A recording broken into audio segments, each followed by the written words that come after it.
80 des pères québécois s'absentent du travail après la naissance d'un enfant. On dit que le régime de congé parental au Québec est un modèle, mais qu'en est-il ailleurs? Saviez-vous qu'avant l'entrée en vigueur du régime québécois, à peine 25 des pères prenaient un congé après la naissance d'un enfant? Comme on le disait, depuis l'instauration de ce régime, c'est maintenant 80 des hommes qui vont prendre un congé de paternité. Dans le reste du pays, c'est à peine 13 des hommes qui optent pour un congé parental. Et c'est ça que le gouvernement fédéral souhaite améliorer, car des études de l'OCDE le démontrent, plus les pères s'impliquent, moins il y a de discrimination à l'égard des femmes dans le milieu de travail. Il y a des pays qui offrent des congés de paternité beaucoup plus longs.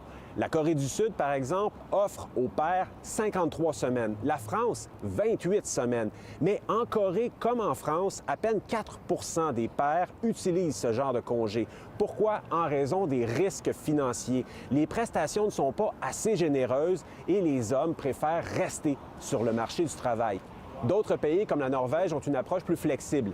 Les prestations sont plus généreuses et les semaines de congé, même si elles sont moins nombreuses, peuvent se prendre sur une période de 3 ans, ce qui permet aux pères de s'occuper des enfants et de continuer à travailler à temps partiel. Résultat, 95 des Norvégiens prennent du temps à la maison pour s'occuper de leur bébé.